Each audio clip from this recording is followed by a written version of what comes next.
আসসালামু আলাইকুম। Hey guys, আজকে আমাদের বাড়িতে এসে গ্রিলের মিস্ত্রি। আর আজকে আমি দেখবো সেই মিস্ত্রিদের সঙ্গে কতটা কাজ করতে পারি। ठीक है। মিস্ত্রি এসে প্রথমে কারেন্টের তারগুলো ঠিক করে নিল, কারণ গ্রিল লাগানোর আগে কয়েকটি রড কাটতে হবে তাই। এরপরে প্রথমে আমিও আব্বু মিলে সিঁড়ি ঘরের যে দরজা গ্রিলটি সেটি ভিতরে রাখতে লাগলাম। রাখা হয়ে গেলে দেখলাম দুটো মিস্ত্রি কাকু মিলে গেটটি দাঁড় করাচ্ছে, কারণ ঠিকঠাক মাপ না হলে ফের কাটতে হবে তাই। কিন্তু আলহামদুলিল্লাহ দুটো গেটটি সমান সমান ভাবে দাঁড়িয়ে গিয়েছে।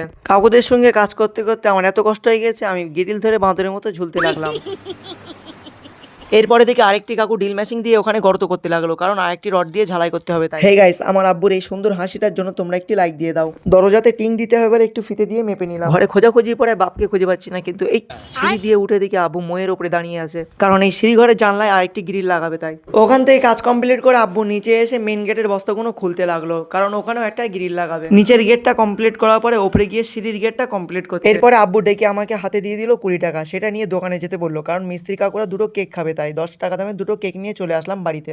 কেকগুলো একটা প্লেটে সাজিয়ে দিলাম এবং ফ্রিজে ছিল ক্যাম্পা, সেইগুলো গ্লাসে দিয়ে দিলাম। কাকুদের খাওয়ার কমপ্লিট করা হয়ে গেলে আব্বু একটু ক্যাম্পা খেয়ে নিল। আব্বুর কাছ থেকে নিয়ে আমিও একটু খেয়ে নিলাম। কাজ না পেলে যেমন অকাজ করে, আমি আব্বুর পায়ে ফিতে দিয়ে লম্বা করে মাথা পর্যন্ত টেনে দিলাম, কিন্তু আমি বিশাল বুঝি তো, ওই জন্য বলতে পারছি না আব্বু কতটা লম্বা। ঘরের মধ্যে প্রায় সমস্ত কাজ কমপ্লিট। এবারে কাজ হলো বাইরের ওই গ্রিলটা লাগানো, তাই কাকু তাড়াতাড়ি উঠে ড্রিল মেশিন দিয়ে ওই জায়গাটা গর্ত করতে লাগলো। বাইরের মেন গেটে টিং লাগানোর জন্য এরকম ছোট ছোট জিনিস ঝালাই করে দিল, কারণ এর মধ্যে নাট দিয়ে টিংটা লাগাতে পারবো।